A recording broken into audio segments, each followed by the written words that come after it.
Good morning. ঘড়ির ঘন্টা বাজে 8:30টার সময়। আজকে আমি তোমাদেরকে বলবো বা দেখাবো, যেটাই আমার ভিডিওর মাধ্যমে তোমরা দেখবে, একটা মধ্যবিত্ত হাউসওয়াইফরা ঘর সংসারে কিভাবে সংসার করে, কতটা লক্ষ্য করে, কোন দিক থেকে মেনটেন করে, সব কিছু তোমরা কিন্তু এই ভিডিওর মাধ্যমে দেখতে পাবে। প্রথমত দেখো, ওয়েদারটা দুর্দান্ত আছে। ফার্স্টে হচ্ছে মেয়েকে পড়াতে বসেছি। মানডে থেকে মেয়ের এক্সাম আছে। তো ন্যাচারালি যেটা একটা হাউসওয়াইফদের মাথাতেই থাকে, যেহেতু আমরা ওয়ার্কিং লেডি না, আমরা ঘরেই থাকি, তো আমাদের পুরো ফোকাসটা যায় আমাদের বাচ্চার উপর। আর তারপরে হচ্ছে ব্রেকফাস্ট নিয়ে চলে এলাম। রুটি, এরকম কাদের কাদের এরকম একটা মানে কি বলবো, টিফিন খাও তোমরা, কমেন্ট করে বলো। এরকম একটা টিফিন নিয়ে চলে এলাম। তারপর টিফিন খাওয়ার পর এতগুলো বাসন পড়েছে। তো আজকে বুঝতেই তো পারছো, সব কিছু আমার ভিডিওর মাধ্যমে দেখতে পাবে যে আমি একা কীরকমভাবে নিজেদের সংসারটা নিজেদের সুন্দর গুছিয়ে করি। তো এখানে আমার যেহেতু নেট নেই, আমি এখানে বাসনগুলো ধুয়ে নিচ্ছি, টিফিনের বাসনগুলো ধুয়ে নিচ্ছি। যত জমাবো, তো নিজেকেই তো মাজতে হবে, তা অনেকটা কিন্তু বাসন পড়ে যাবে। আর এখানে দেখলাম যে আমার মেয়ে একটু বাইরে গেছে বাবার সাথে। বৃষ্টি বৃষ্টি ওয়েদার হবে, হবে কি হবেই, পুরো মেঘ করে এসছে। চলো, ও আবার একটু পড়ছে। তো আজকে হচ্ছে আমাদের বাজার এসছে, এখানে পেঁয়াজ কাটা হয়ে গেছে। চলো কি এসছে বাজার আমাদের দেখাই। এটা জামাই ষষ্ঠী স্পেশালও বলতে পারো। যাই হোক, আমি তো এখন বাপের বাড়ি যাইনি, ওখান থেকে গিফটেড খাসির মাংস। এখানে আম আছে, বেগুন আছে, না এটা লেবু আছে, ওখানে আম আছে। চলো, good morning friends, welcome back to my channel happy সমাদা। তোমাদেরকে অনেক স্বাগত। চলো, নিশ্চয়ই সকাল থেকে তো কিছুটা কাজ দেখিয়েছি তোমাদের কাছে। এই যে ওয়েদারটা তো দেখিয়ে দিলাম, বেশ সুন্দর একটা ওয়েদার। এই ওয়েদারে পচা গরমে রান্না করতে ভীষণ কষ্ট লাগে, এখন লাগবে না। চলো, আমি ম্যারিনেট করবো, খাসির মাংস রান্না করবো, সব কিছু তোমাদের সাথে শেয়ার করবো।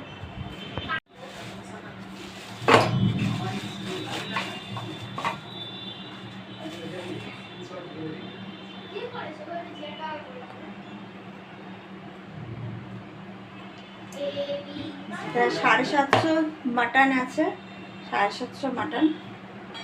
তো এখানে এই যে মাংস আমি ধুয়ে রেখে দিয়েছি, এখানে পেঁয়াজ দিলাম, এক্সট্রা একটু চর্বি আছে, এগুলো রেখেছি। মাংসটা এবার ম্যারিনেট করবো, একটু সরষের তেল বেশিই লাগে।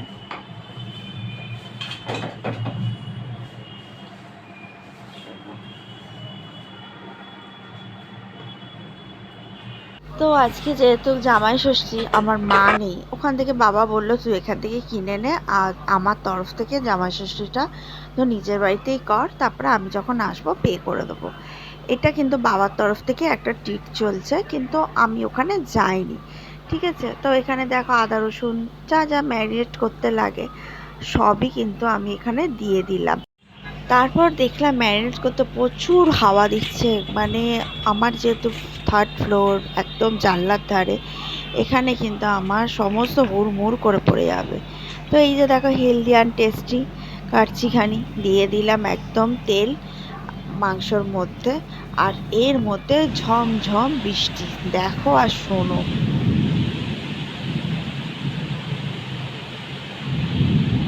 বুঝতে পারলে তো? আর এখানে মাটনটা অলরেডি আমি কষতে দিয়েছি। মাটনটা মশলা ফসলা দিয়ে একদম বাড়িয়ে, স্টিম বাড়িয়ে আমি এই জল কিন্তু থাকবেই না, সব কিন্তু কষে একটুখানি হয়ে যাবে। আর তার মধ্যে আমি এইটুকুনি রেখে দিয়েছি আমার মেয়ের জন্য, কালকে যদি ওকে কিছু করেই দিই। হ্যাঁ, অনেকটা মাটন আছে, একদিনে তো সব কিছু হয় না। তো এইভাবে কিন্তু আমি মাংসটা রেডি করলাম, আর সংসারটাও কিন্তু আমি এইভাবেই গুছিয়ে করলাম। এখানে গরম জল আছে, আমি মাটনে কিন্তু গরম জল দিই। আর মাটন হবে, বেগুন ভাজা হবে না, গন্ধরাজ লেবু থাকবে না, তা কিন্তু না। আর তার সাথে আছে কিন্তু আম।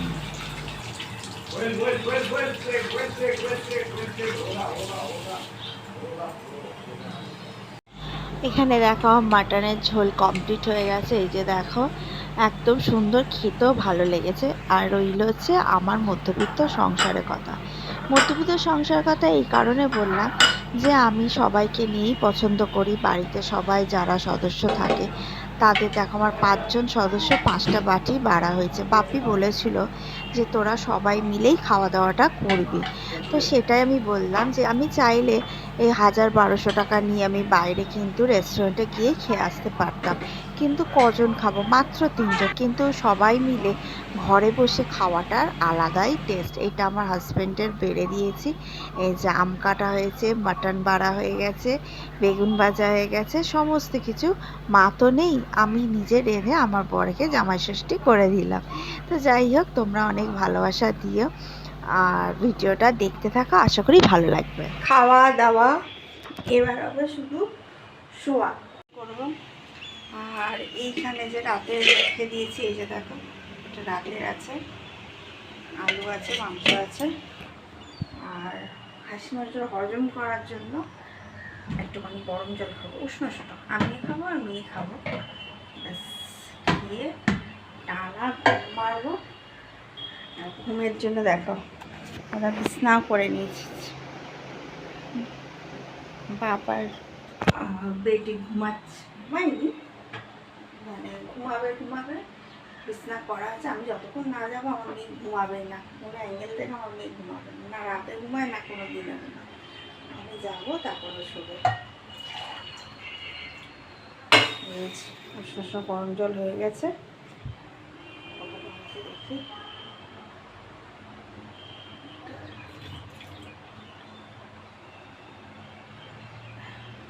মোটামুটি হয়ে গেছে।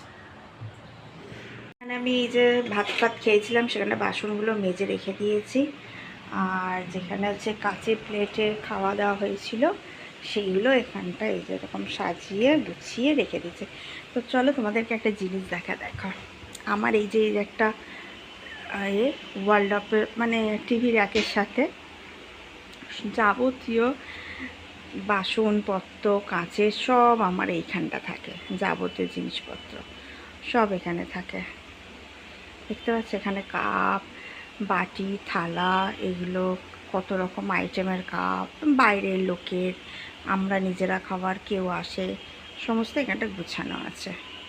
যদি এরকম গুছিয়ে রাখা হয়, দেখো মধ্যবিত্ত ঘর, এই কারণের জন্যই বললাম যেরমই ঘর হোক না কেন সংসার সবসময় কিন্তু তোমাদের গুছিয়ে ম্যানেজ করে রাখতে হবে।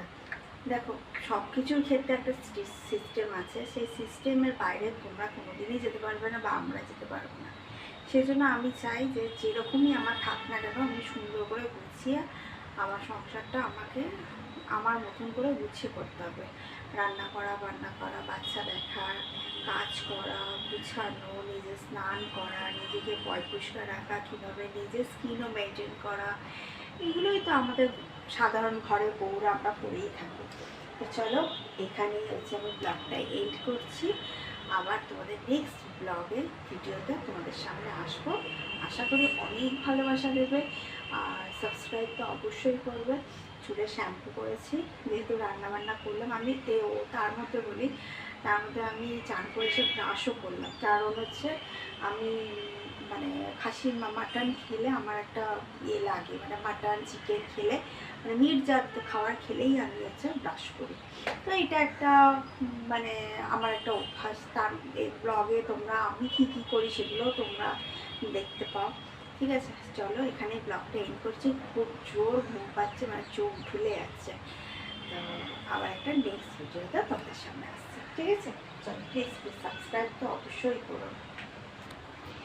দিয়ে দেবো, হ্যাঁ আচ্ছা।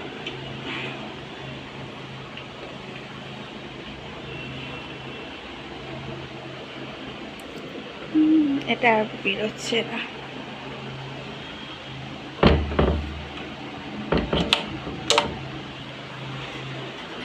সরো, আমি শোবো। সরো, ওই সরো।